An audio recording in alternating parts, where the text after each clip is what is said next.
Once upon a time, in a land far away. I'm Katrina. And I'm Geoff. This is the Fairy Tellers Podcast. Myth, legend, folklore, fable. We explore what they say about cultures then and now, Grab a hot cup of cocoa and a comfy seat, while we tell you a tale. Welcome back to the podcast. Katrina, we have something exciting to start this episode with. This exciting episode. I was going to say, oh, good, because the rest of the episode is not going to be exciting. But you beat me to saying it was going to be exciting, so never mind. No, I know that it is. Yeah, I know it's going to be an exciting episode because they all are. And also equally exciting. Remember when we used to read reviews that people would send in? I do. Or not send in, but like they would like leave a review on like Apple Podcasts or whatever. We've gotten a new one. I love that. For the first time in forever. Don't start singing. I was so tempted to. You can. Oh, but not a lot because Disney is litigious. Oh, that's true. So we got a written review on Apple Podcasts, which is the only place that I know of that we can see these written reviews. I know there are reviews on Spotify. We've got a good rating on Spotify. Yes. And I know that you can listen to us on Audible and other places. Anywhere podcasts can be found, pretty much, you can find us. But this person wrote a wonderful review, 5 stars. This was Megan1192619101. I hope that wasn't a social security number. Megan, why did you put your entire social security number as the last Just kidding. I don't part know. of your username? I don't know if there's enough digits to be a social security number. I think there's too many digits to be a social security number. So maybe actually. a bank routing number. Yeah, or something. Said in the 5-star review, "It's a yes for me," is the title. Really digestible retelling and cultural commentary. Come for the lore, stay for the banter between hosts. Yeah. Thank you. Thank you, Megan. Appreciate it. And if any of you go and leave us a written review, preferably a 5-star review, it'll get read eventually. That was actually back in April that this was left, but I haven't checked because the place that I used to go to check for our reviews like changed and shut down. We used to was it Chartable? It was Yeah. Chartable. And yeah, that's where I used to go to check the reviews, and like I didn't know that how to do it on Apple Podcasts, and I guess I never even tried. I don't know. But anyway, I stumbled across it somehow a few days ago. I was like, oh, yay, another review. That's good. It'll be fun to read those out. And I appreciate it. Thank you, Megan. Yeah, thank you, Megan. I'm really thrilled about this episode in a very dorky way, an extremely dorky way. And I'm hoping that this is one of those episodes that people listen to and it's something a little bit different from what we normally talk about. And it gives you a ton of little like, did you know tidbits to like throw at people because that's a pretty fun thing to do. Yeah. Isn't that what we're all after? Yeah. And so, yeah, I'm hoping today, this episode, it's a little different from what we normally do. And I'll give you some fun little factoids. So this episode is in celebration of Maurice Sendak. So if you don't know who Maurice Sendak is, buckle up because you are either going to realize that you do know who he is or you're about to learn a whole bunch of new and interesting things. So the reason why we are talking about Maurice Sendak today is because Stephen King has a book coming out and it is a children's book. So on September 2nd, Stephen King is releasing a children's book, which is, shocking in and of itself. The creator of It is making a book for children. I don't know if it's going to feature any clowns in sewers. I don't think so, because it is going to be a retelling of Hansel and Gretel. Oh. Yes. Nice. I haven't seen an early copy of it. There's no reason why Stephen King. Why does Stephen King not send you a review copy? Does he not know the content of our podcast or our hearts? Come on, man. So what makes this children's book so noteworthy? I mean, besides that it's like Stephen King making a children's book, which is pretty noteworthy like in and of itself. But it is also in collaboration with the Maurice Sendak Foundation.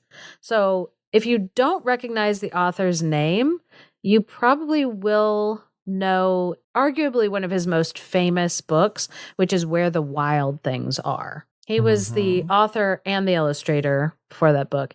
And do you know what was interesting for me to find out was that at the time that that book came out, parents thought that his illustrations for that book, Where the Wild Things Are, were going to be too scary for children. Which, listen, bless. Like, I love that. That the parents were like, oh, is this going to be too terrifying for my kids? No. What in the world? And people think that like kids today are soft, where they're like, oh, they couldn't stand to have like a retelling of Brothers Grimm. It's just too scary. And meanwhile, parents in like the 80s were like, Where the Wild Things Are is too terrifying for my children. No. And it ended up being an absolute hit with children because he is amazing at capturing what it is like for children to disappear into their imagination, to use their imagination as an escape, as like a coping tool. And that's one of the amazing things about Maurice Sendak. In one of his last interviews that he did, I want to say it was in 2012, I think about 6 months, something like that, before he died. He did an interview with, I almost said Stephen King. No, Stephen Colbert, different Stephen entirely. He did an interview with Stephen Colbert where he said that he never felt like he wrote, and this is a paraphrase, he never felt like he wrote books for children. He wrote books and people told him that they were for children. Publishers were like, oh, this seems like it's for children. But the topics that he and the themes that he was tackling were very like dark subject matter. I feel like he and like the Brothers Grimm, where it's like that storytelling that is tackling some like deeper stuff where people are like, oh, it sounds like it's for kids because it's told in this like fairy tale way, but like the themes that we're looking at, I don't know if they're okay for children. Like he very much like that was the line that he was playing with, that he was like constantly battling with when publishers would say, oh, this is like a short little book, then this is for children. So he has some noteworthy titles on the banned book lists, such as In the Night Kitchen. And that's because I think it's for like a couple different reasons, but one of the reasons was that there's like a little boy in one of the illustrations who isn't wearing pants. And I mean, they're not detailed illustrations by like any stretch of the imagination. People were like, oh, no, we can't have like a naked boy like in a children's book, or like a pantsless boy, full frontal in a, again, not a gratuitous picture. If you got the book In the Night Kitchen, you're not going to, there's nothing salacious in there. But also there was a book that was called We're All in the Dumps with Jack and Guy, which was about the AIDS epidemic. Interesting. Yeah. So in that book, Sendak took two traditional Mother Goose nursery rhymes and he reimagined them to basically for a message to humanity that we should not be turning away from the problems in society. So at the time, I think it came out in like 1993. And at the time, the AIDS epidemic had been going on. Like it had been an issue. The homelessness crisis was also on the rise, childhood poverty, food insecurity. People right now are probably thinking to themselves like, those things are still going on. Yeah, correct. Yes. And what I thought was really interesting in We Are All in the Dumps with Jack and Guy is that in one of his illustrations, he makes a dig at Donald Trump, who he famously hated. And interesting. I'm like, he was hating him early. I'm like, this book came out in 1993. And on this like one page in the illustration, when they're kind of all saying like words that kind of like, it's like rhyme where they're rump, dump, Trump. There's that. And then you can see in the background. So you have these characters in the foreground and they have these little word bubbles in front of them. And then in the background, you have this tall high-rise building. And you can't see the full name of the building on it because one of the word bubbles is covering it up. All you can see is the second word, tower. And the word trumped is in the word text of bubble. Yeah. Yeah. And so it looks like it says trumped tower, because in that he was basically trying to call out like corporate greed, people who amass these like great stores of wealth, but then aren't doing anything to improve the lives of the other people who are like locked out of these high-rise buildings. So yeah.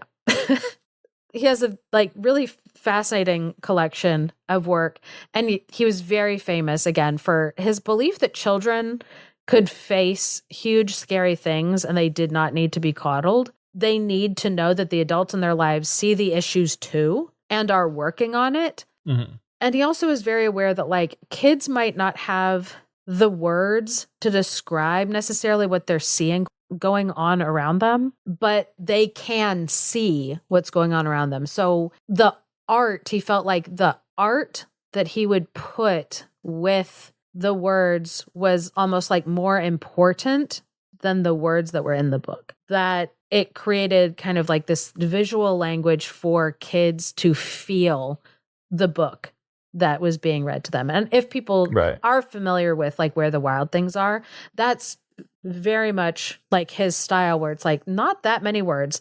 The pages are mostly illustrations and like detailed illustrations. So other things that he is famous for, just so that people are aware, he was famous for his illustrations for children's books, because he was an illustrator before he was a published children's author. I was very fond of Little Bear. There was like a whole series later that came like after like the books, much later, that was on PBS, and they used his illustrations to kind of guide the style, because he had done the illustrations for the books when they had been written. He did the illustrations for the Little Bear books? He did indeed. Interesting. I didn't know that. It's not, I don't think it's his usual style. Like it felt like it looks very much like, you know, somebody said what they wanted for their illustrations. And since he was a paid illustrator, for sure, like he was like, okay, here's the style like for these. Unlike, you know, like when he is making Where the Wild Things Are, he's the one that is dictating what he wants the style to be. So he's going to make it his own style, which totally makes sense. Yeah. It's just interesting. I don't know. Like, it's interesting to think of someone like Maurice Sendak, where we're like, has such a recognizable style to us. And we think of it as being like, it's a name in like the stuff to be like, oh, but before he was that, he was like just a guy that was drawing whatever he could get a job drawing so that he could like put food on his table. You know, this is the same way. It's like, you know, I don't know, like with like work that I do or whatever, is like, is the work that I do in my professional life like totally characteristic of like the type of work that I would like to be doing? You know what I mean? If I were given like allowed to put my own style in it, was like, no, it's absolutely not. I'm like conforming to someone else's needs and requests and ideas and whatever. Yeah. And exactly the same way, where it was like, oh, he was being paid for his illustrations and his work. And still doing a really good job. Yeah. They're good. Oh, you know? It's just like, just doesn't have his distinct style. So it's like, wait, what? And it was a way for him to get an in into like the publishing world, because then he could go to the publishers and kind of be like, hey, here's some ideas that I have. There was like one person who worked in like the publishing industry. I'm trying to remember even like what the paraphrase of like what he said was, but it was basically that he felt like the publisher was like a gardener and could pull out all of his weeds and grow what would be the most successful, because that he could go to like this person who is like in the publishing world and be like, okay, so here's some pictures and stuff that like I have. What do you think? And they could be like, buddy, who would buy this? Or they would be like, oh yeah, this is a children's book, even though he's like, really? It's about AIDS. It's like, yeah, but so here's a little tidbit that I don't even think Geoff knows. And so I'm excited to watch his face right now while I say this. So one of Maurice Sendak's books was not that great of a commercial success, because parents found it to be more troubling, even so, than like Where the Wild Things Are. So it was like Where the Wild Things Are, they were like, I don't know about this. And then he wrote a book called Outside Over There, which parents were more like, no, I'm not going to buy this for my kid.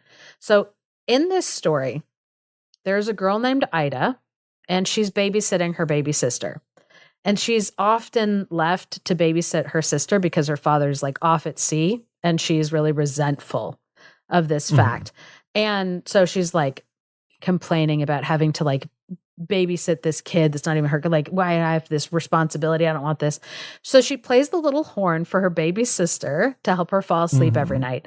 But one night she's playing the horn and not paying attention to the baby, and goblins sneak into the bedroom and steal the baby. No. So they replace the baby with a changeling made out of ice, so that then when like Ida like picks up the baby to like comfort it, it starts melting in her arms. And so she blows her horn, her like little horn that she used to play for her sister, and she exits backwards out of her window and enters into the outside over there. And she spends the story trying to get this baby back from the goblins.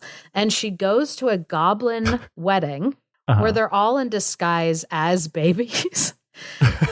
So she starts to play her horn, and the goblins all dance and dance until they like fall into a stream. And Ida is able to like find her baby sister and pick her up and take her home, and promises to watch over her better until her father returns. I don't know if this story even hints familiar to anybody. It sounds like the plot of The Labyrinth starring David Bowie and Jennifer Connelly, featuring puppets by the Henson Company.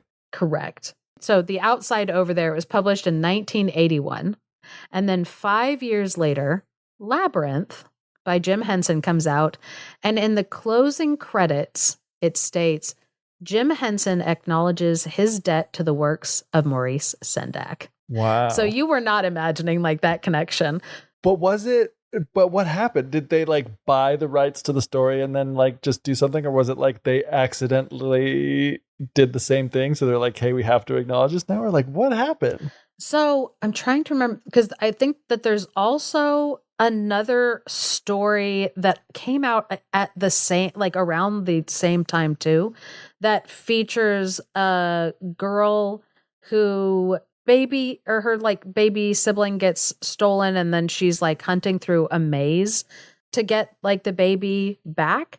And so whatever was in the zeitgeist at the time of like was like goblins. Goblins taking babies was apparently a part of it. Yeah. That's crazy. And so it was, I think. So apparently there was a legal challenge from like Maurice Sendak's like legal team or whatever. I don't know, this is from Wikipedia, but I looked, apparently the citation comes from a biography about Jim Henson called Jim Henson, The Biography, published by Random House, written by Brian J. Jones. I really wanted you to say Maurice Sendak, because I would have written by Maurice Sendak. No, but apparently it was like there was some legal challenge, but the settlement came about because of that acknowledgement that they added into like the credits. It doesn't say anything about like money or anything. If it was like he just really wanted, I don't know, whatever, it doesn't matter. Yeah, if maybe he was like, hey, at least acknowledge that like my story sparked something. Or because like some of those moments inside of that movie, I always think of like that weird scene with like David Bowie and the girls like dressed up. Oh, you had just said what the actress's name was. Jennifer Connelly. And she's like dressed up as this almost a bride princess something, where like you're looking at it going, what is going on here? Like what's happening?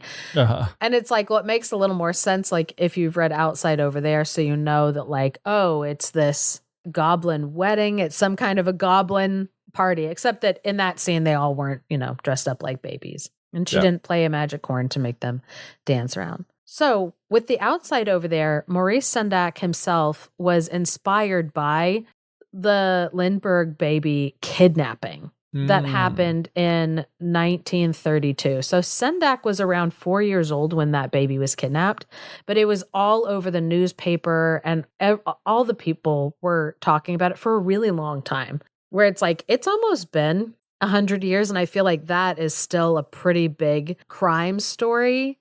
If you're a person that like knows anything about true crime, you would know like, oh, the Lindbergh baby kidnapping, like almost like with, I'm picturing this little girl in her like outfit John Benet Ramsey. It's almost like John Benet Ramsey. Like there are some cases, like some crimes that happen that like stick around for a really long time, like in conversation where you can just kind of mention them and it's like people know. No. And so Maurice Sendak said that it was his first awareness as a child that he was actually quite helpless against a terrifying world, that your mortality is like always hanging by a thread and children are the most vulnerable or more vulnerable. And I think that a lot of his work is in response to that kind of idea, that acknowledgement that mortality is fragile. He was really keyed into that idea that children are aware of a lot that's going on. And since they couldn't give voice to those things or like conceptualize what the issue was, as an adult, when he could do that, he started to turn that into art. Another important thing for the episode that we're going to be launching into, all of this was just us launching into it, is that he was the child of Holocaust survivors. His parents came to the United States very early on with the rise of anti-Semitism that was going on in Germany. So the reason why that is important to note that he was the son of Holocaust survivors was that also was a generational trauma that he was living in, because like he was growing up and alive while his parents were realizing all of the horror that had taken place during World War II, because not everybody, they knew that it was bad. Jewish people were being mistreated. They were being sent off to, they were being told like work camps, but they didn't know the full horrors of what had gone on until the 40s. And so by that point, he was like a teenager and not becoming like young adult. And so he was dealing with like being in a community that was going through all of that. And that also informed a lot of obviously his worldview, how he created art, how he saw people and humanity, which, helps to understand, why he cared so much about like those themes in his book. Oh, yeah. Also, he was a gay man. Oh, I didn't know that either. Oh, yeah. He also famously, I guess not famously, I was going to be like, he famously had a secret partner for like years. But it's like, how did he famously have a secret partner for years? Katrina, like, think about it for a minute. Eugene David Glynn, psychiatrist and art critic. They were together for over 50 years, from the 1950s until Glynn's death in 2007. Nice. Thank you for finding that. Because, yeah, that was a thing that, like, obviously, being born in the 20s, he wasn't safe to be an out gay man in the United States. And that also informed his art and his worldview. So, who cares? And what does that have to do with, what does any of this have to do with folklore and today's episode? I mean, obviously, I'll tie it back to Stephen King has a book, a children's book that is coming out, and the art that he is using for the book is art that Maurice Sendak created when he was helping with a operatic production of Hansel and Gretel to the music written by, can't remember any of his first names, but I just know his last name's Humperdinck.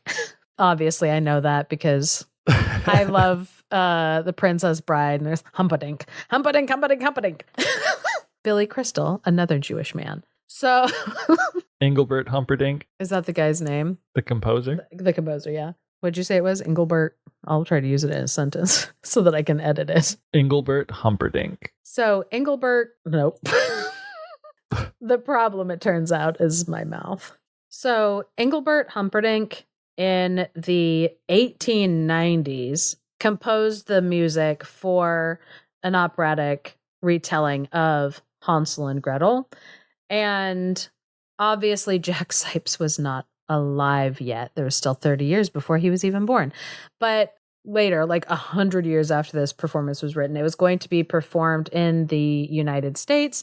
I think it was like a revival of it was going to be performed. And they wanted new background sets, new ideas. I've heard that the one that was produced like in America and it was like an opera written in English, not the original one, but the one that was being done like in the US. It was apparently also a little more like humorous, but this like kind of dark comedy. And they had Maurice Sendak do a lot of the concept artwork for what they wanted to do for sets and things like that. So Stephen King, in partner with the Maurice Sendak Foundation, is taking that artwork and Stephen King's writing and turning it into a children's book.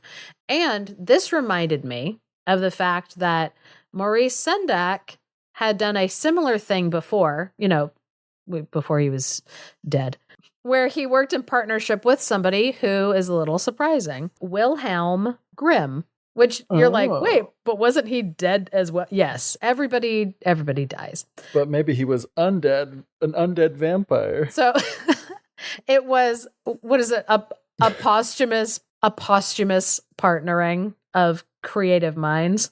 So in the 1980s, in 1983, it made it into the newspaper that a previously unknown Grimm's fairy tale had been recently sold at auction because there had been a girl, I guess like 150 years before, in 1816, who had received a letter from Wilhelm Grimm. And I haven't been able to find anything that says how they knew each other, how Wilhelm Grimm knew this little girl, and her name was Mili. But he wrote her a letter, and inside the letter, he wrote a story.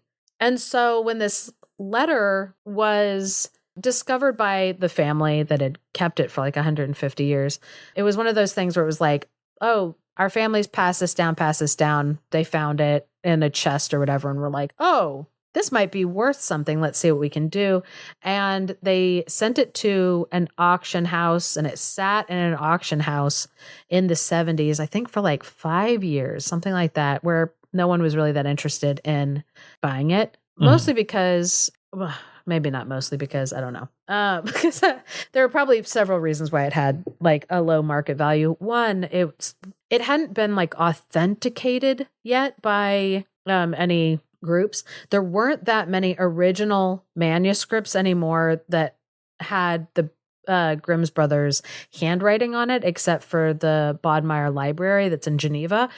And so since it was hard to get it authenticated, or it hadn't been yet like authenticated, and it was like a letter with a story in it being sent to one person, nobody could really see the market value in it. And even at first, what is it called? The Brüder Grimm Museum in West Germany, which I'm assuming means Brother Grimm Museum.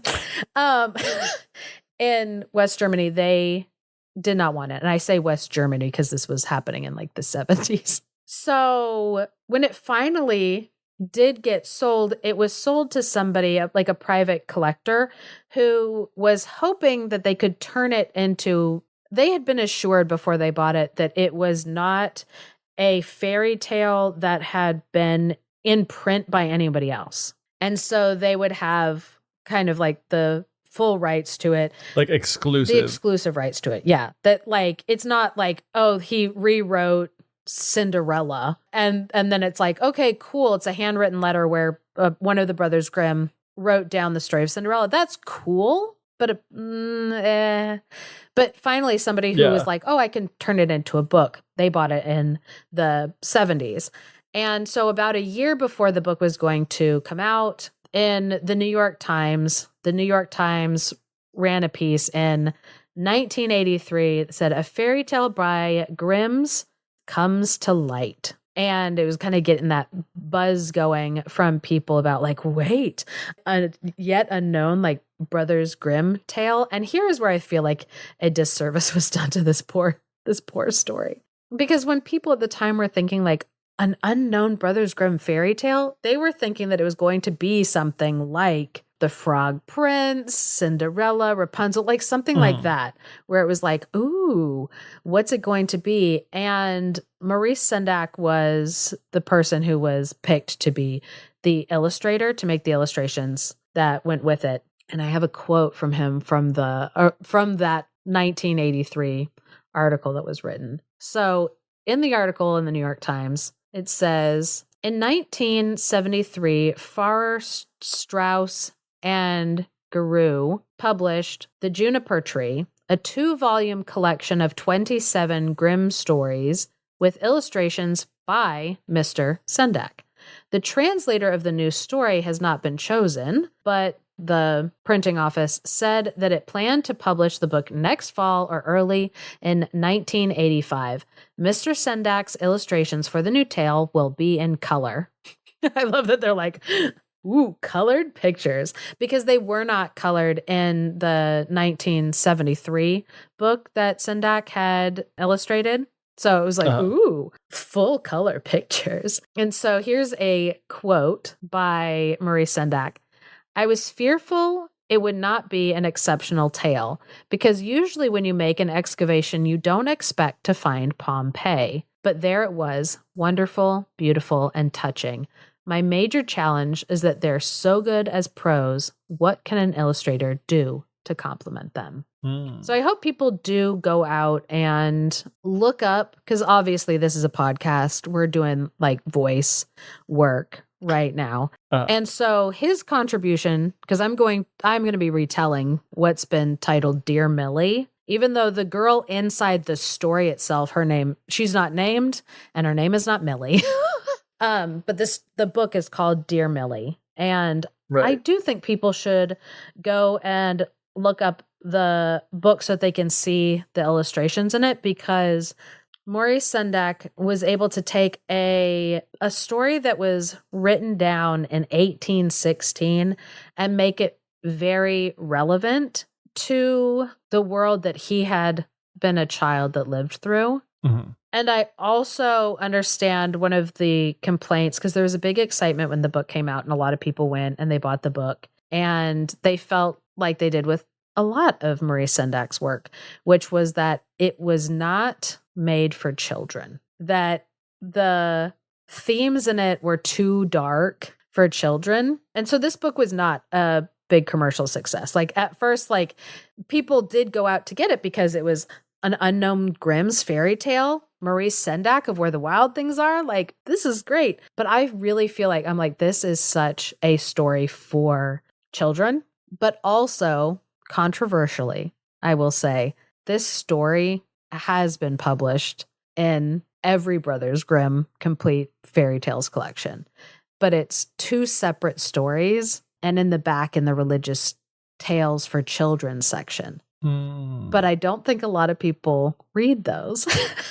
And so I'm fascinated by this book, or by this letter in particular, because it poses an interesting question to people who study fairy tales, especially by the Brothers Grimm, which is how much of them is in what we think of as the folk tales, like how much was what they created themselves and how much was the folk.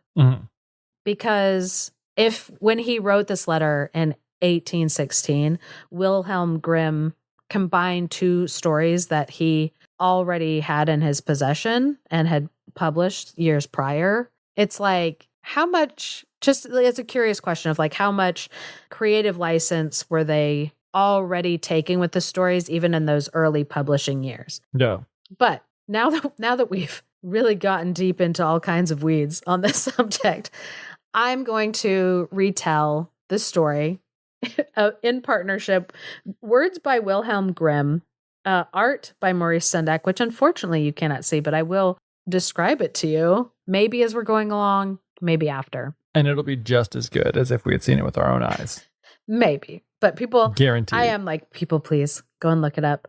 You might even be able to find, I don't know, I was going to say, you might be able to find somebody who will like read it on like a YouTube video, because I know some people, but this really is not like a classic children's book. So I'm like, oh, there might not be a video of somebody reading it out loud and showing you the pictures, but do try. Now Jeff's going to sit down and quickly like type to try to find it. It's fine. Nope. I'm all in. I'm just here to listen So and imagine. the book is titled Dear Mili because that's how the letter starts. Because he was writing to this girl named Millie.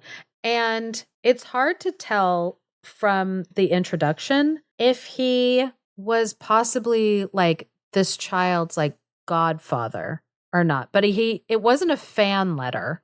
You know, he wasn't replying to a fan or something like, thank you for your beautiful, I don't know. I give up. Yeah, like, thank you for your beautiful letter telling me how you enjoyed my latest published work. Here's a quick fairy tale just for you, little girl. Like, no. So the first page of the book, it's the first half of the letter, which isn't the story, but it's still really beautiful because it starts, Dear Millie, I'm sure you've gone walking in the woods or in green meadows and passed a clear flowing brook, and you've tossed a flower into the brook, a red one, a blue one, or a snow white one. It drifted away and you followed it with your eyes as far as you could, and it went quietly away with the little waves, farther and farther, all day long and all night too, by the light of the moon or the stars. It didn't need much light, for it knew the way, and it didn't get lost. When it had traveled for 3 days without stopping to rest, another flower came along on another brook. A child like you, but far, far away from here, had tossed it into a brook at the same time. The two flowers kissed and went their way together and stayed together until they both sank to the bottom. And then he kind of tells he poetically talks about like two little birds like going out and finding each other.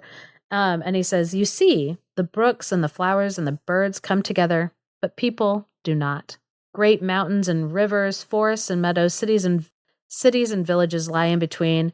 They have their set places and cannot be moved, and humans cannot fly. That's how you know he didn't live in our time. I'm like, get on a plane, Wilhelm. But one human heart goes out to another, undeterred by what lies between. Thus does my heart go out to you. And though my eyes have not seen you yet, it loves you, and thinks it is sitting beside you. And you say, tell me a story. And it replies, yes, dear Millie, just listen.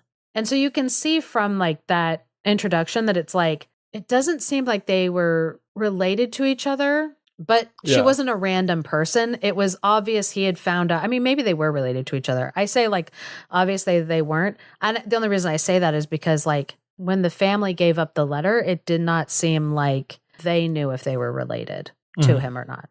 But obviously, you know, whether this was like a friend's child that he had just found out was born and wanted to like write them a story or be like, oh, what's something that I could say to this kid that I don't know and doesn't know me, but I want to have like form a relationship with them. And it's really interesting to think of like historical figures like the Grimm brothers having personal lives, having like friends. Because when I was reading that, I was thinking about my friends' kids that I've never met. This one friend that I have in Australia that like I went to her wedding, like went out to Australia to like be at her wedding.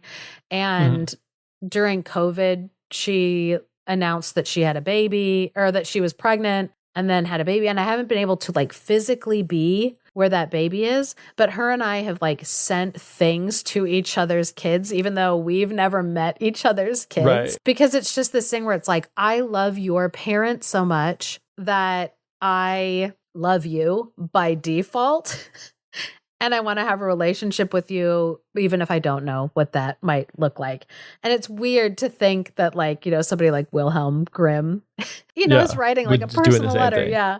But anyway, the story starts off where there was a widow who was living at the edge of a village. And since her husband had died, her whole world was basically just at the house with her little daughter, this little garden that they had, and they were just trying, the two of them, to make it work. She had had other children, but they had all died except for that one girl. And she was watching that little girl growing up, and she was always obedient, said her prayers before she went to bed, which again, I'm like imagining Wilhelm Grimm writing to, you know, this little girl being like, and this girl always said her prayers.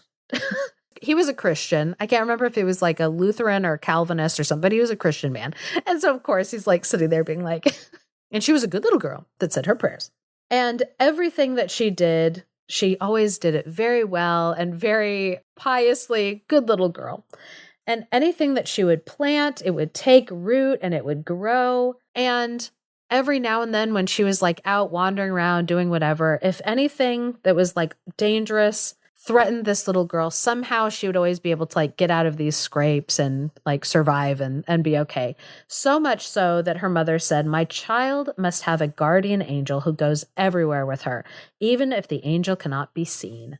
And so the art that's accompanying that is just beautiful illustration of like a mom sitting outside this little thatch roof house, petting her daughter's hair. There's little dogs like around them, little garden, very like idyllic little village, like you would think about in like a fairy tale. And you can see in the back of like this tree, there's like a little naked child, like a cherub that's like hiding in a tree. It's that guardian angel that they're talking about, where it's like something's keeping you safe. And it's, of course, like kind of like a religious iconography of like a little almost cherub like child. But anyway, so back to the story. It said, "But it was not God's will that the happy life they led together should continue, for a terrible war overran the whole country." So one day while the mom and daughter were sitting in this little house on the edge of this village, they looked over and they could see great clouds of smoke were rising up in the distance, and they could hear cannon fire. And so like obviously something was happening in the village, like a raid was like going on. This war that had been raging had come close to their village. And the mom screamed out to God and was like, "Oh no, there's a fearful storm coming. Dear child, how shall I save you from the wicked men?" It's really interesting as I'm like reading this book, and as anybody is reading the book and looking at the illustrations, to simultaneously keep in their minds when Wilhelm Grimm was talking about wars and the way that like wars would happen, where it would like sweep through villages. Little villages would be attacked and absorbed by like the armies that were coming. And so it'd be a village by village thing where you might think, oh, we're fine because we're 5 villages deep away from what's currently the battlefield, but eventually like that can inch closer and closer like to you. So it's like you have that with the Grimm brothers, but then you also have Maurice Sendak and what his family went through and the people that they had known in Germany went through during a completely different war in Germany. So the mother, in her fear, she took her child and she sent her into the forest where she was sure that like no enemy soldiers would go after her child. And so she took a piece of leftover cake from their Sunday supper and she stuck it in the child's pocket. And she said, "We'll go into the forest and then you go straight ahead until you feel quite safe. Wait there for 3 days and then come home. God in his mercy will show you the way." And she kissed her kid at the edge of the forest goodbye and then let her go. And we're kind of like with the assumption that that guardian angel that had always watched after her child would continue to watch after her child. And Maurice Sendak in his art, he makes sure to like include that same kind of cherub baby, angel baby, like all throughout the images. Cool. So that you know, like, oh, okay, that kid's still there leading the way. And so, of course, in this story, Wilhelm Grimm is talking about, like, as you can imagine, this child is very afraid being left all alone, but she did what her mother told her to do, and she went deeper, deeper into the forest, even though, like, the wind was blowing wildly. I'm thinking of, like, the scene in Snow White where she's like running through the trees and they're like grabbing her and it's spooky and creepy. And Maurice Sendak's like art for this scene is very similar. The way that he drew the trees, especially like reaching out, it almost looks like there's skeletons or the hint of skeletal remains as parts of these trees. And so it's not directly graphic, but it is suggestive enough to be creepy. Cool. I like that. Especially like the birds of prey that are also like shown around inside of the pictures.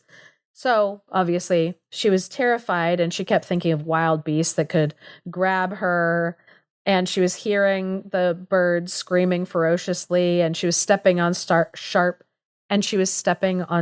stones.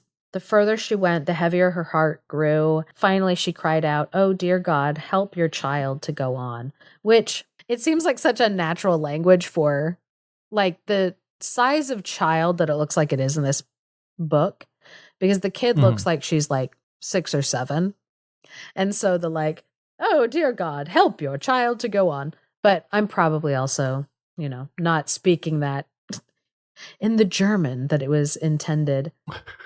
So then you have kind of this like full page spread, no words, which classic Maurice Sendak. Full page spread of illustration, like 2-page complete, no words.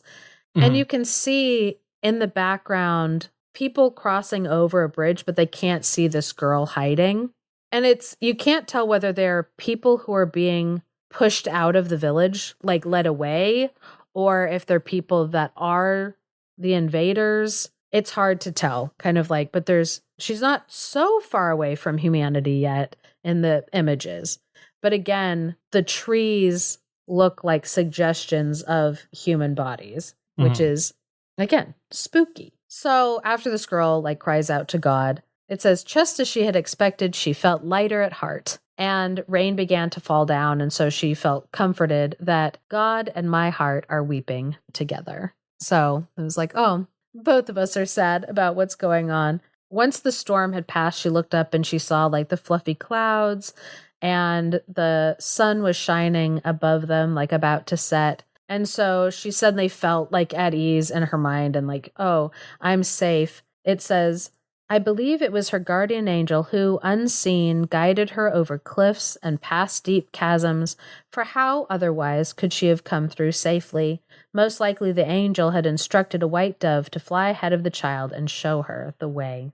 And so as nightfall was coming on, she came to a clearing where suddenly all of the thorns and those sharp stones that had bothered her before were gone.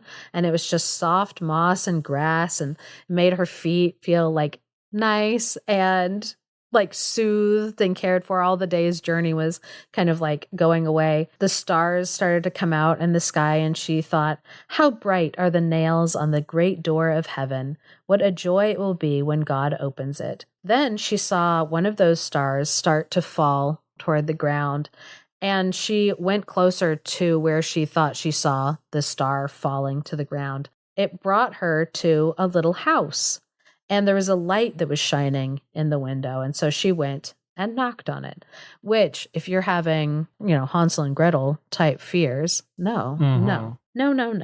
Rest assured, this girl is going to be fine.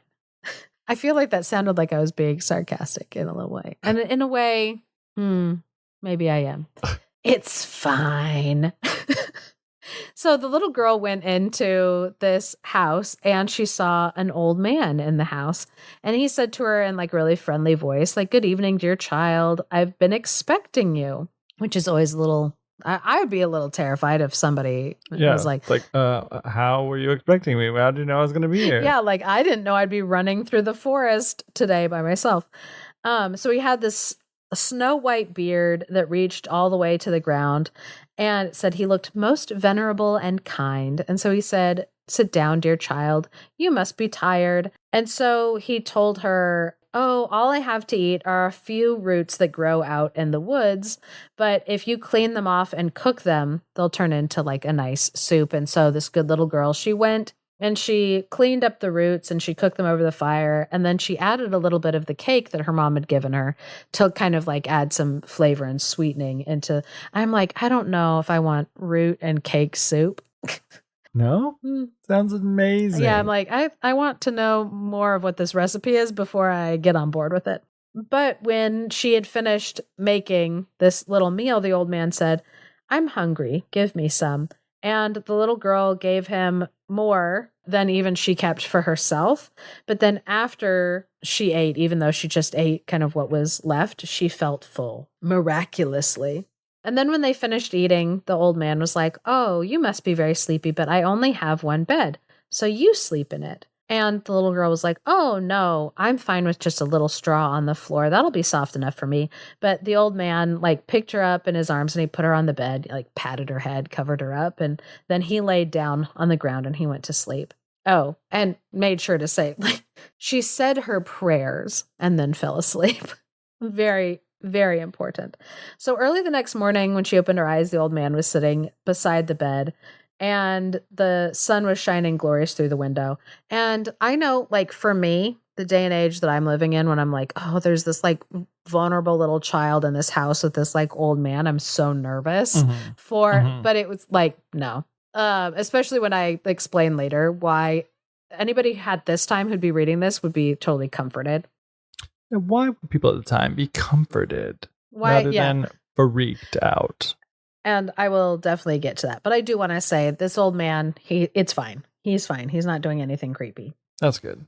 Yeah. So yeah, the next morning when the little girl opened her eyes, the old man was sitting beside the bed and the sun was shining gloriously. And he said, dear child, you must get up now and go out to your work. I want you to gather roots for us to eat. Because obviously she ate all the roots from the day before. Yeah, and that root soup. The delicious. root and cake soup. So she went outside and was hearing like more birds singing than she'd ever heard before, and flowers that were blooming all around her, bigger and more beautiful than she'd ever seen in her entire life, which maybe some of this should have been a sign, but she's a little girl, so she's blissfully unaware. Just everything is paradise and idyllic. And so at this point in the story, it says, but I suppose you would like to know who the old man with the white beard in the hut was. Yes, I would. Yes, Wilhelm. I would. I have some ideas now, but who do you think it is?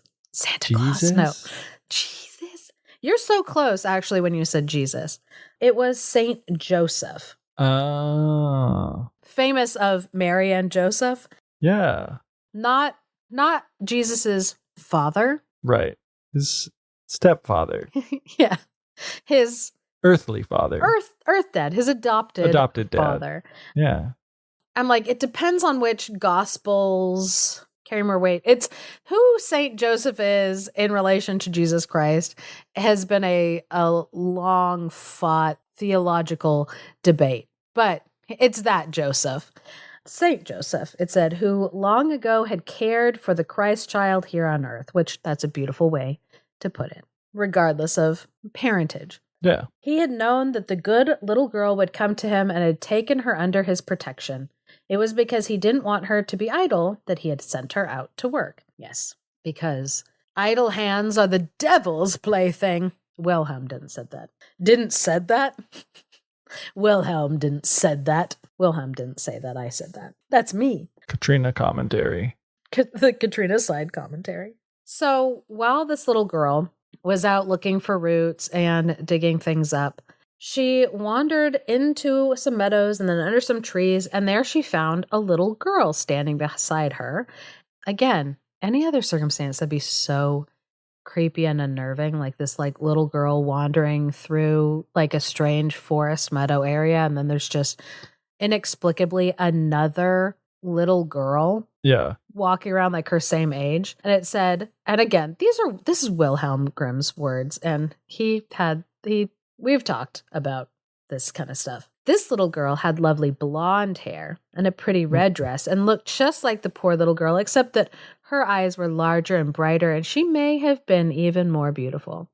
It's like, yes, her hair was blonder, so she was more beautiful.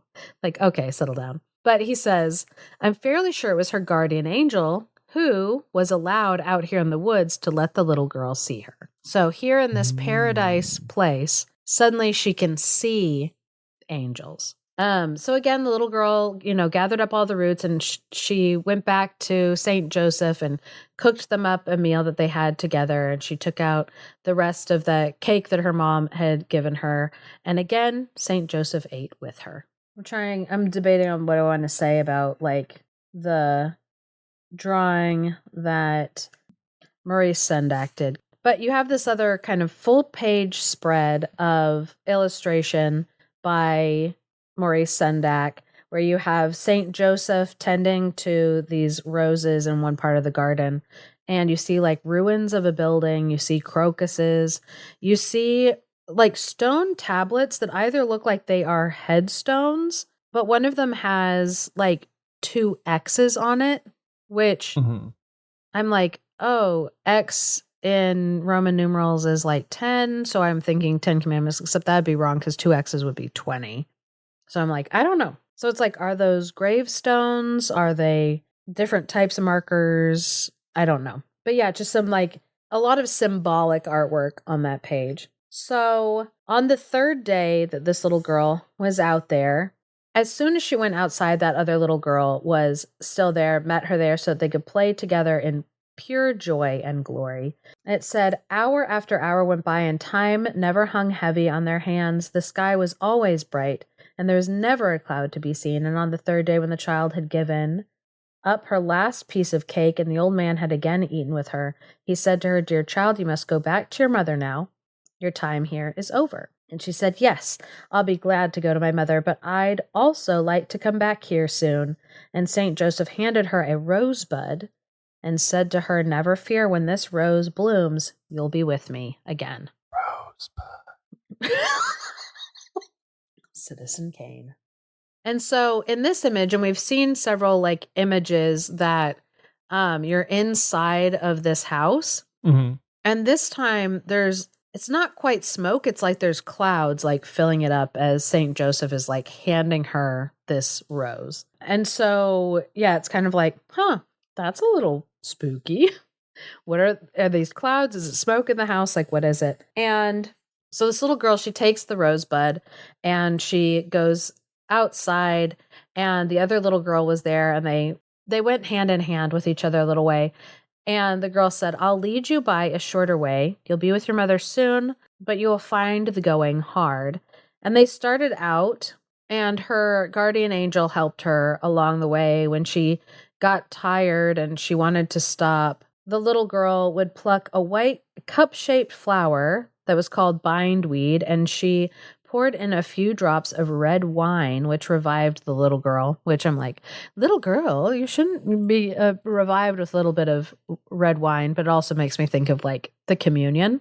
And in this story, it says, these flowers have had little red stripes ever since, which I'm realizing now. I had said at the beginning of this episode that this story was a couple of different stories that had been published before, but I'm realizing now that it might be 3 different stories. I'm like, actually, it's fine. So at the end of the forest, the guardian angel pointed the little girl towards the village and wouldn't go with her further. And she just said, like, over there, you'll find your mother. She's sitting outside the house thinking of you. Go to her now. From here on, you won't be able to see me. So the little girl went to the village, and it looked completely strange and unfamiliar to her. Among the houses that she knew, there were others that she had never seen before. And the trees looked different, and there was no trace of any damage from the attack that she had run away from. It was just new houses, new buildings. Things looked older, aged, and everything was peaceful. And the grain in the fields were like waving in the breeze. The meadows were green. The trees were full of fruit. And she had no trouble recognizing her mother's house. But when she got closer to it, she saw an old woman with a bowed head sitting on the porch outside of the door, just trying to enjoy the last rays of the evening sun that were fading. And the old woman looked up and she saw the little girl, and she cried out in amazement and said, "Ah, dear child, God has granted my last wish to see you once again before I die." And she kissed the little girl and she hugged her to her heart. And the little girl was, it says heard, but I don't know whether it was like she was told this or whether she just like knew it to be true, that she had been in the forest with St. Joseph for 30 years. But to her, it just seemed like the 3 days. And so immediately all of the fear and misery that her mother had suffered during like that great war and over the last 30 years, it just passed away from her. And it seemed to her as if her whole life had been just one joyful moment. And when she looked at her daughter, she was amazed to see that she was exactly as she had always remembered her and that she had left her 30 years ago. On the next page is like a double spread of pictures, and you see some of this in the art where you have this moment where the moon is up in the sky above the setting sun. And so it's like that like weird moment. It can happen where there's like a brief moment where like the sun is a little bit on the horizon and you see a glimpse of a crescent like moon. But obviously like in the imagery, it's this weird kind of like ethereal moment of on one side you have all these like old dilapidated buildings, but then on the other side you have like kind of like new village going up the hill and all this like new buildings and stuff like that. And the house that you had seen at the beginning of the book is also kind of like dilapidated, this like old woman. And I heard one person complain that they didn't like in this picture that the old woman has her eyes closed. That they're like, well, but the words from like Wilhelm Grimm say that the woman's last wish was to see her daughter. And then in the picture that Maurice Sendak drew, this woman's eyes are closed. And I'm like, yeah, I think because she was seeing her with like different eyes than her like physical eyes. But I'm like, I'll get into that in a second. Because the story ends with, all evening they sat happily together. Then they went to bed calmly and cheerfully. And the next morning the neighbors found them dead. They had fallen happily asleep, and between them lay St. Joseph's rose in full bloom. So, parents who bought this for their kids. Kids, you want to hear about death and mortality? Perfect material for Maurice Sendak. Yes, because Maurice Sendak read that story by the Grimm's brother, or by Wilhelm Grimm, and was like, yes, that is a perfect story about childhood. Where like these big, scary, horrible things happen and there's no going back and fixing it, and then you die. An inspiring tale. An inspiring tale. But in a way, yes, like inspiring. Yeah. And because again, I'm like, thinking about Wilhelm Grimm, who wrote it. I don't think that Maurice Sendak was reading anything into this story that was not there. Yeah. Because what I believe like this story is, and you can tell me your perception if you are like, no, I kind of disagree with you. But I feel like this story very much is about this little girl is sent away by her mom in hopes that she will live through this like raid that's happening, this military front that's like moving, and her mom wants her to be somewhere safe, but can't get her somewhere safe, sends her into the woods, hoping that her guardian angel will keep her safe and that she will see her again. And the girl dies. Yeah. But the girl is instantly in paradise. Like she doesn't even realize that she died. She can suddenly see her guardian angel, and her guardian angel is now her little friend who's keeping her happy and entertained in paradise, this place where it's like, oh, suddenly all those sharp rocks that were ripping up her feet, that storm that like went past, it went away. And then once that storm went away, everything was sunshine and roses, like literally, like the soft moss soothing her feet, going to this like old man who, St. Joseph, who I'll get into it later, but safe man, St. Joseph, takes her in, and she's a good little pious girl who's like saying her prayers and doing what she should, which, yeah, if she's always this like good little pious girl, of course she ended up like in paradise. And then when her mom is about to die, she's visited by her daughter, who's basically like taking her back to paradise, like with her, that they go back together because the rose bloomed. So we know that the little girl ended up back with St. Joseph because he said, you'll see me again when this rose blooms. So yeah, this little girl came to get her mom before she died, which is it's a super common phenomenon. The same person who talks about that, the old hag tale, David Hufford, he's the person who wrote The Terror That Comes in the Night. an experience-centered study of supernatural assault traditions. He more recently has been working on like compiling like near-death experiences and like things like the visitation that people say that they have before they themselves die.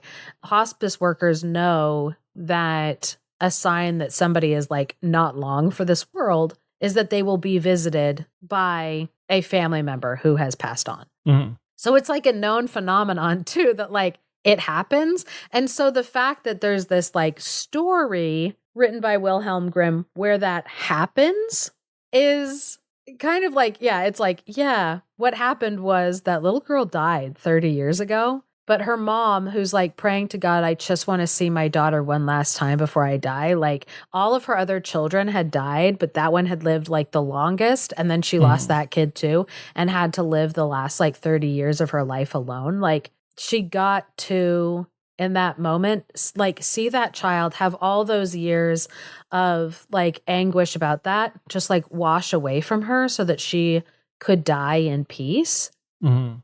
And so I'm like, it is, I think, a very beautiful story that, like, again, like kind of goes back to the thing of Maurice Sendak saying, like, I would write stories and I would be told that they were children's books or like children's stories.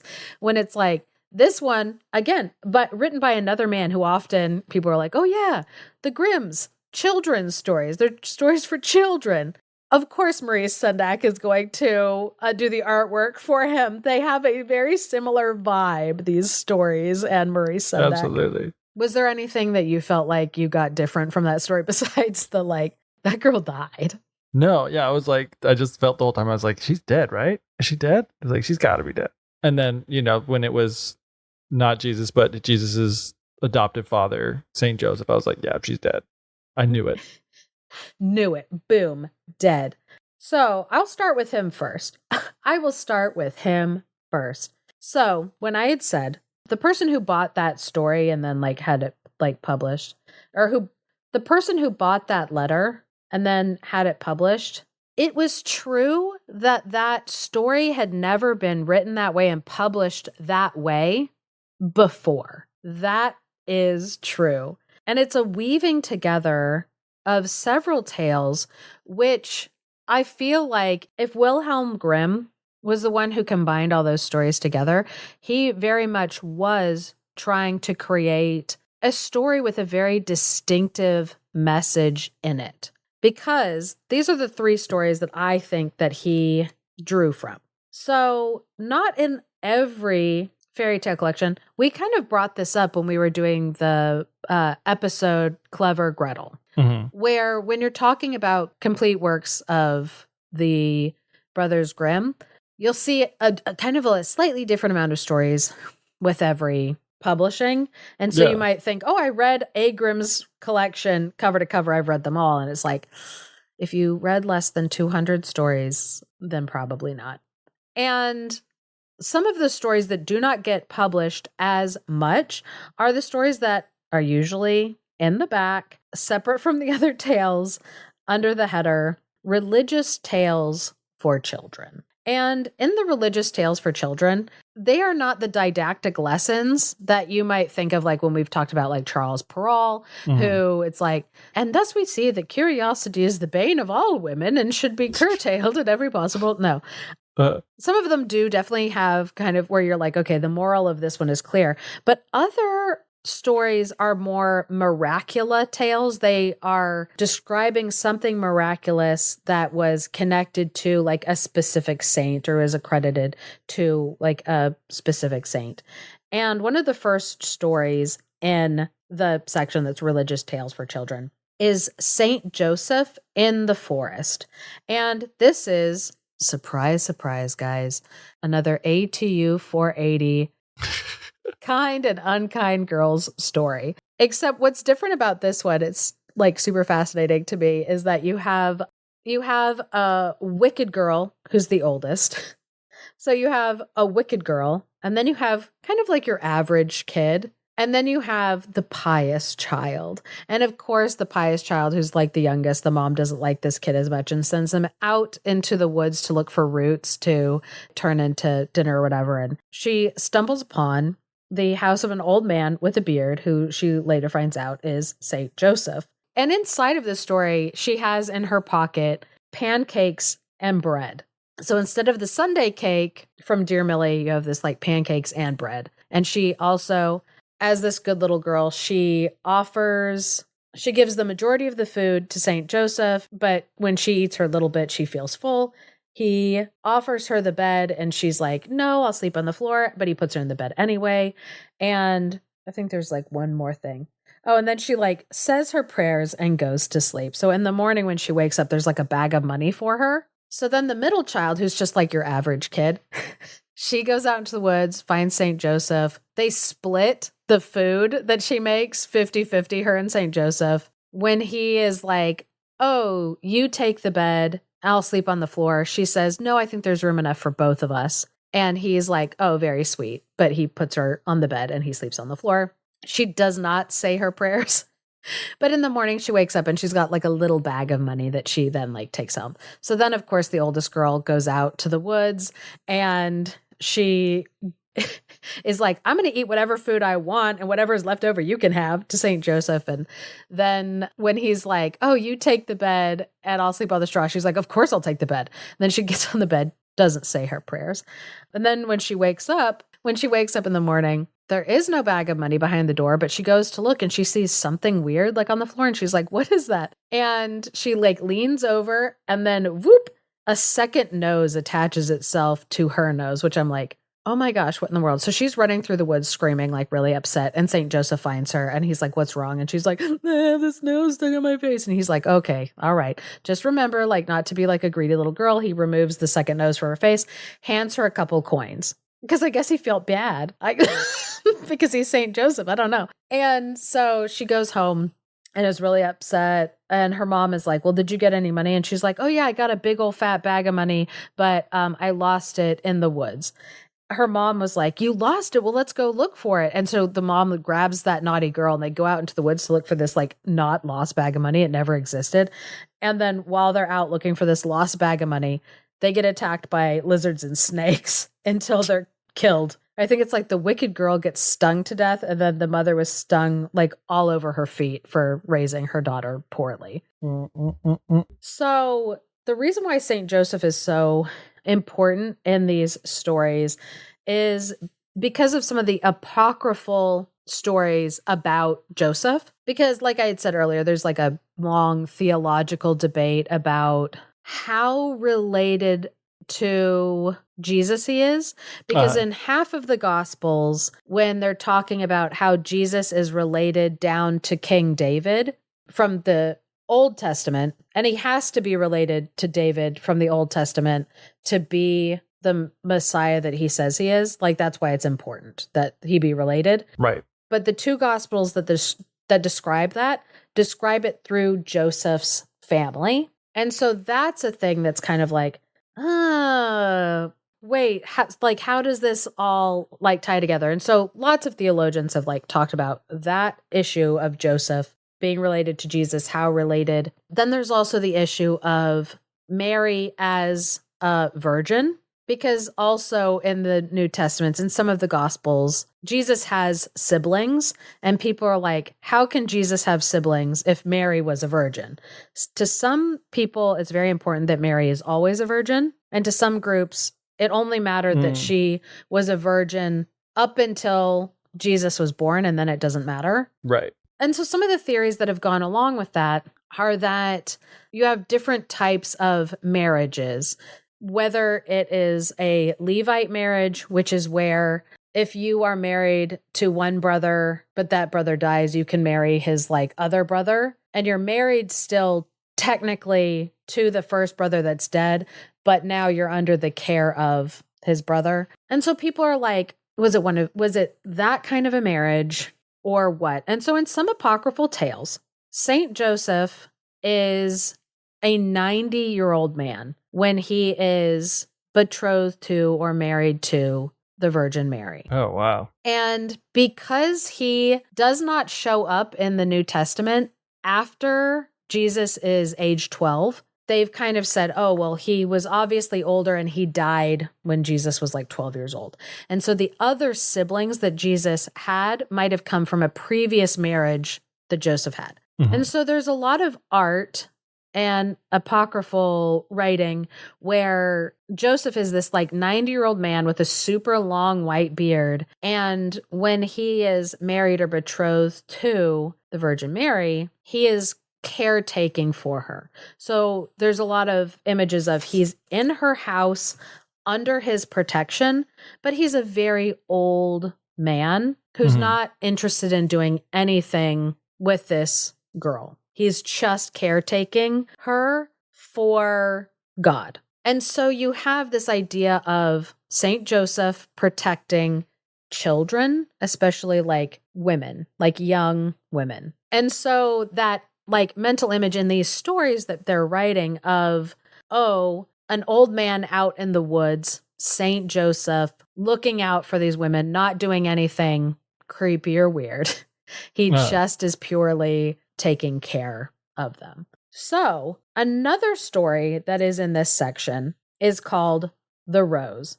And in this story, there's an old woman who has 2 children. And her youngest is sent to go into the forest to catch wood. And one day when he had gone really, really deep into the woods, he met a small child out in the woods who was very strong, like miraculously, freakishly strong. That kid helped him to like gather up the wood that he needed. And then that like really strong kid just like disappeared in like the blink of an eye. And so the boy told his mom about it and she was like, okay, yeah, whatever. Like, I don't believe you like that. Sure. Some super strong freak kid in the woods, like helped you gather up the wood, whatever. And so the boy brought his mother back a rosebud and told her that a beautiful child in the woods, the same one that had helped him with the wood, had given him the bud, and the child would come again when the rose was in full bloom. And so the mother placed the bud in a glass of water. And then one morning when her son did not get out of bed, she went into his room to like go and check on him, and she found him dead, but he was looking very content. And the rose was next to him and had reached full bloom that same morning. So we have that story. And then we also have the Blessed Virgin's Little Glass, where there was once this man who had a cart that had gotten stuck because it was so heavy with wine that he was like going from place to place, you know, to where whatever he was doing, whether he was going to sell it in a village or what. It was just weighed down too much by this heavy wine, and his cart got stuck and it wouldn't budge. And then along on the road came the Blessed Virgin. And when she could see this man struggling, she went over and she said, I'm really tired and thirsty right now. If you give me a glass of wine, I'll set your wagon free. And so he was like, oh, of course, I would gladly do that, except I don't have a glass that I could pour the wine for you.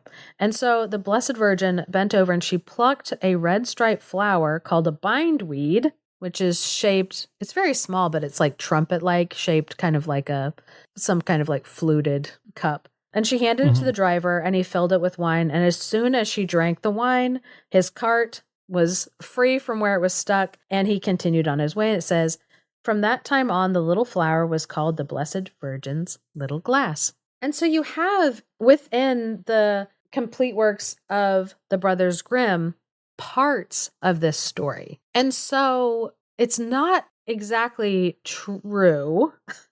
It's not exactly true that this story was never published so much as it was uniquely compiled in that letter. It was like uniquely woven together in that letter by Wilhelm Grimm.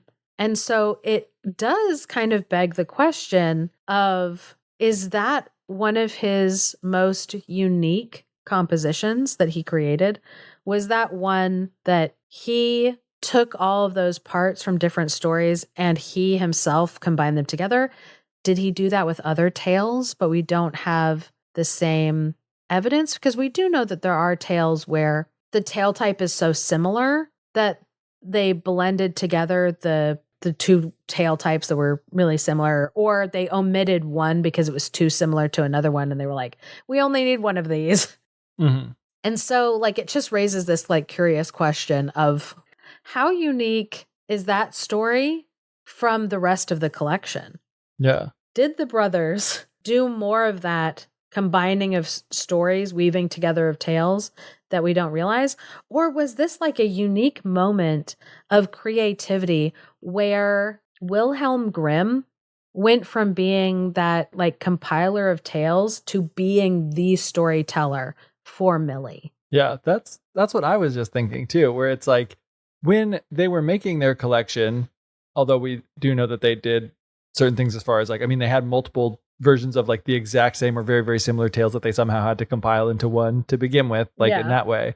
But I feel like from everything that I know about it, they were trying to collect the stories and tales that existed out there, so there was like some attempt being made to, stick like true to the like authentic stories that they were encountering, even though they had to do other things and take some literary license or whatever here and there. Where in this, it's like a letter to some girl. Yeah. Not this like official work that's going to be published for the whole world to see. Like it's not as like beholden to that, just in the same way as when we're like telling stories or jokes or whatever to our friends or our kids or whatever.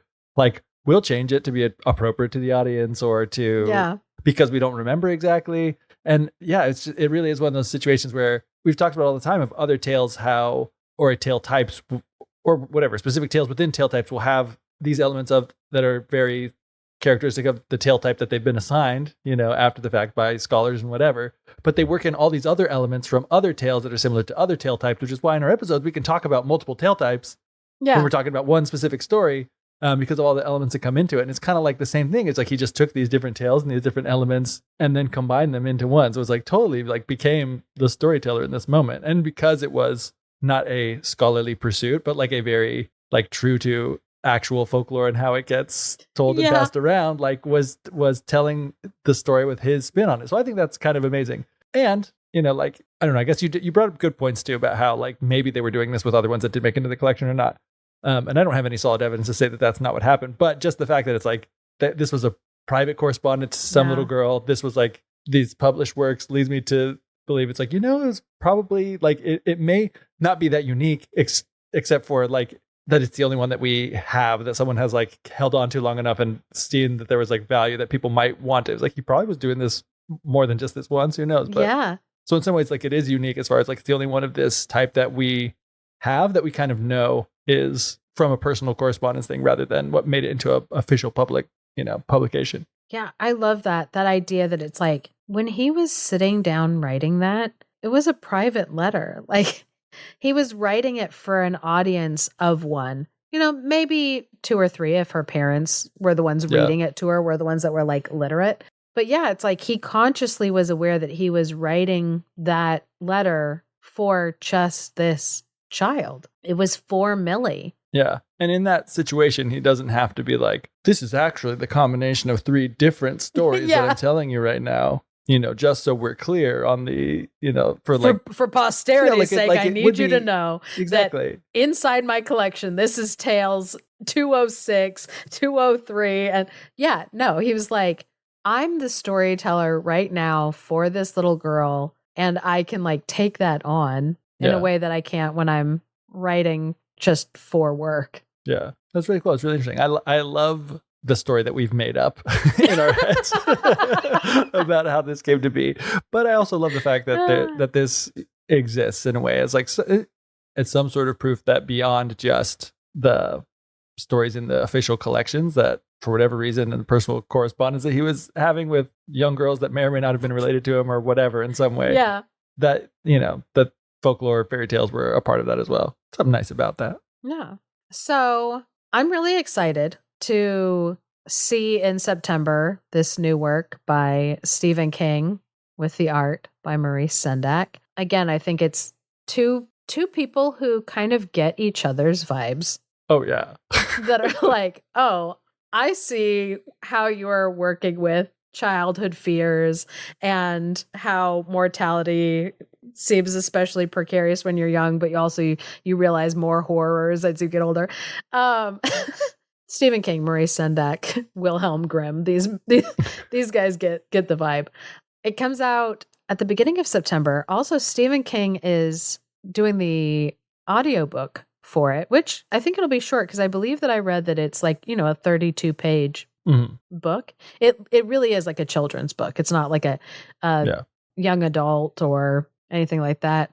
I'm excited to get my hands on a copy and both look at the art of Maurice Sendak, but also see what Stephen King has done with Humperdinck's opera story, because that story of Hansel and Gretel, it is different than even like how the Grimm brothers told Hansel and Gretel. And we've done an episode in the past of Hansel and Gretel, but possibly maybe in the future we'll be doing an episode on Stephen King's retelling of Hansel and Gretel based on Humperdinck's opera based on the Brothers Grimm. Again, it's this like amazing thing of like, these stories, they live on, they keep reshaping themselves and like reviving for new audiences and people finding new connections. I love that in this book, Dear Mili, you have the coming together of two different men who had lived through two different chapters of German history, and they could come together, whether Wilhelm Grimm would have appreciated it or not, who we'll never know. But they were able to take this story and find a commonality in it, the way that it tells a story of how war can tear apart families, but there might be this hope of coming together someday. I think there's something really beautiful about being able to appreciate the same story throughout time.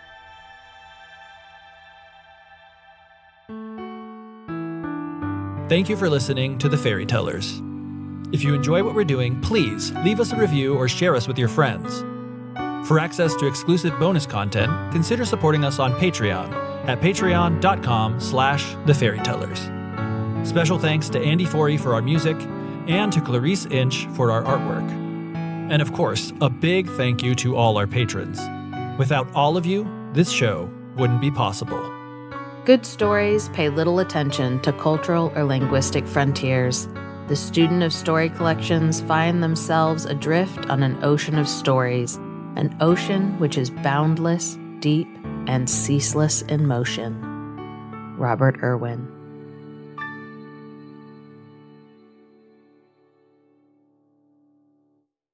Maurice Sendak was born in 1928.